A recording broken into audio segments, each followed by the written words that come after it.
A reading from 1 Corinthians chapter 4. This is how one should regard us, as servants of Christ and stewards of the mysteries of God. Moreover, it is required of stewards that they be found faithful. But with me it is a very small thing that I should be judged by you or by any human court. In fact, I do not even judge myself. For I am not aware of anything against myself, but I am not thereby acquitted. It is the Lord who judges me. Therefore do not pronounce judgment before the time, before the Lord comes, who will bring to light the things now hidden in darkness, and will disclose the purposes of the heart. Then each one will receive his commendation from God. The word of the Lord. Grace, mercy, and peace to you from God our Father and our Lord Jesus Christ. When the son of David, Solomon, was enthroned in Jerusalem and began to reign, his great task was to erect a house. Of course, this was no ordinary house, but the house of the Lord, the temple, the holy temple of the Most High God. And so Solomon, with all his wisdom and with all his riches, constructed the great temple of old. He set that great housing project in wonderful and beautiful order. When David's son, the greater son of David, that is David's Lord at the same time Jesus, when he was enthroned at the right hand of his father and began to reign, his great task was also to erect a house. Of course, it was and is no ordinary house, but the very house of the Lord, the holy temple of the Most High God, but made not with bricks and mortar, made not with any human hands, but built out of living stones and joined together in and by the very Spirit of God. And he, Jesus, in his wisdom, has likewise set his house in wonderful and beautiful order. See, Solomon's temple has fallen. In fact, it fell long, long ago. Nebuchadnezzar, that great vessel of God's judgment, made sure of it. And as for the temple that came after that one, built by the returning exiles from Babylon, well, that one is fallen too. The Romans, again, vessels of God's judgment, ripped every stone down to the ground. But the temple of the one greater than Solomon shall never fall. And here, of course, I'm talking of the church. For Jesus has made a promise about her, and his promises cannot fail. No earthly king, no Nebuchadnezzar, no Roman Caesar, no, not even the gates of hell shall destroy his house, the church, though certainly they have tried, and certainly they will continue to do their very worst. You are the household of God. The Holy Christian Church, living stones erected from dead bones, brought out of darkness into his marvelous light to proclaim his excellencies. You, the Church of God, are royal brothers and sisters of the Lord Jesus Christ, members of his body and children of the Heavenly Father. Now you know that the richer the man, the more glorious his house. And the more glorious the house, the greater its business, and so the more necessary servants are. And here we come to what this has to do with us today. For pastors are called stewards of the mysteries, those who are entrusted with the mysteries. Now, the time of employing stewards and servants is kind of behind us anyways, but it's not too difficult for you to grasp, right? It's easy to understand what a steward is. And there's something rather human about speaking of the church in this way, because Jesus doesn't really need anything from us in the way that a rich man needs servants and stewards. Life in the household of Jesus is a matter always of grace and not necessity. Yet it is part of that grace, part of the glory, that our Lord not only brings us into the house as children of the Father, but also that he puts us into his employ. He gives us work to do.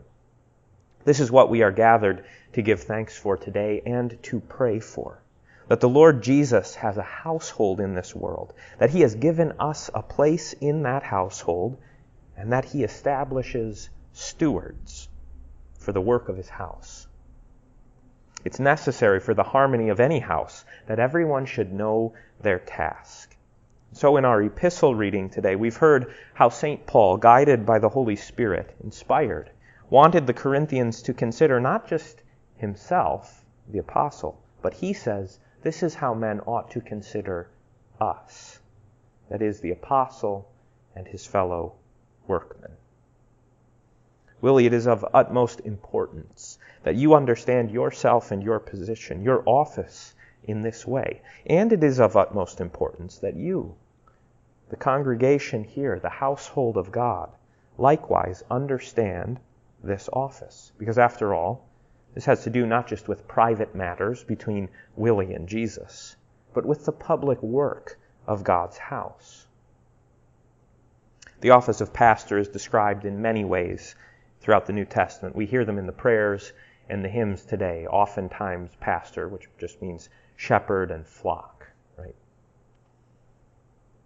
But this one, steward of the mysteries in the household of God, is especially rich for our consideration. Pastors are stewards. Now, what does that mean? Well, first we should say what you are not. For if you are a steward, then you are not the master of the house. Stewards don't establish the house, and they aren't the ones who somehow, due to anything in and of themselves, empower the house. That is the singular role of the master. So it is that the Father and the Son and the Spirit together are the ultimate protector, provider, and presider in this house. The steward is a servant, a fellow servant along with the rest of the members of the household, here by grace alone, through faith alone. All of us alike share that status. This is, of course, very familiar to us. It's especially familiar to us as Americans, for we are suspicious of authority and of people who are over us. Suspicious because we've seen the abuses, and we can list them off in our heads, not just in the church, but in the home and in the government. We are suspicious of the abuses and the pain caused by abuse. But I want you to notice something. That isn't St. Paul's point in Corinthians.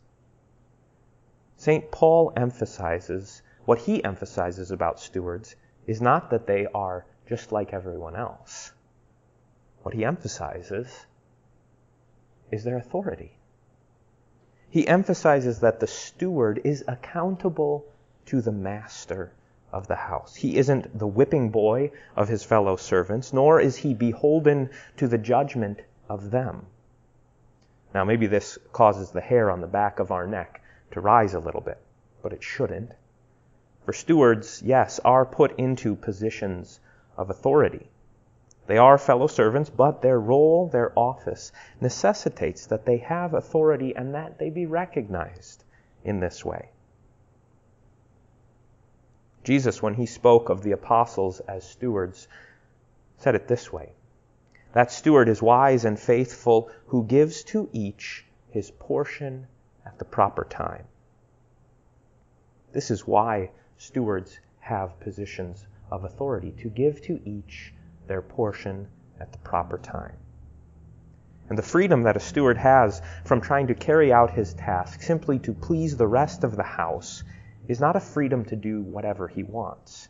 For no pastor can look at his congregation and say, since I'm the pastor here, I get to do whatever I want. No, the authority of the office is not a matter of self-service or self-promotion. Rather, the steward who is in authority is nevertheless completely under authority. Willie, the more this reality grabs hold of you, both the easier and the more difficult your job will be. Easier because you won't be worried how to please everyone, a truly impossible task. But more difficult because you will not be trying to please any person, any human person, but you will be trying to please the Lord. So what is it that is pleasing in the sight of the Lord of the church? Why does he establish this office? Why does he bring stewards into his employ? To make known the mysteries. Now perhaps that sounds a bit mystical or esoteric, as though the church were a conspiracy club. But the mysteries that St. Paul speaks of are precisely the things revealed in God's Word. The mystery of the Word made flesh. The mystery of the Son of God bearing the sins of his creatures. The mystery, as we have heard, of the apostles' joy when they saw our Lord's hand and his side and his feet. The mystery of his atonement. The mystery of his resurrection and ascension at the right hand. The mystery of the forgiveness of sins. The mystery of his Spirit at work in us and upon us. The mystery of our own resurrection and glorification. Here is your purpose. Here is what you are to use your authority for. Here is what everyone is to look to you for at the proper time, to give them this portion of knowing the mystery of God's love, of knowing the forgiveness of sins which is hidden in Christ Jesus, but hidden precisely so that it would be known by faith. Utter what is precious, therefore.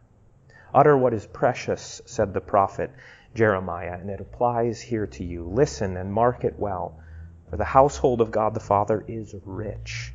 It is so rich, so unbelievably rich beyond our comprehension. And I don't mean by that we have just the nicest silver or gold on the altar, the best buildings or the finest albs. I mean that God fills his household with the inestimable value of his Word. To have the Word of God, that is what makes a person rich. You could be the richest man in the world in an earthly way, but if you don't have God's Word, then you are a beggar. And you could be the most impoverished soul in the world, but if you have the Word of God, then you are the richest man in town. Why? Because those who have his Word have him, and those who don't. Willie, your ministry is to be focused on this. To give to these people, these dearly beloved children of the Father, these souls for whom Christ shed his blood, these saints called by the Spirit, you are to give them what is precious, to utter his word, to speak it in season and out of season, to always be ready to give a defense of the hope that you have, to rebuke the erring, to call back the wayward, to seek the lost and strengthen the weak, to confirm the strong, to forgive those who repent, and to call to repentance those who will not. Here is the calling of the steward. Here is how you are to enrich the household of God. And you who have heard this, you who know this, you who see this man here, look, you see what an impossible task is before him? Who is sufficient for these things? You see how much he needs God's grace to assist him in this. Today you will pray for him. Today we will all pray for him, but what a shame it would be if this was the only day you prayed for your pastor. Rather, make it your purpose right now to pray for him regularly. For who is sufficient for such things? A steward in the house of God, a steward of the mysteries, giving to each at the proper time, forgiving them that repent and calling them to repentance that will not. Your ministry is set apart for this purpose, so that the house of God may glorify and enjoy him who is the rightful master. For that is ultimately our shared calling, each in his own way to do his job, to receive the master's grace and to praise him now and into the ages. Amen.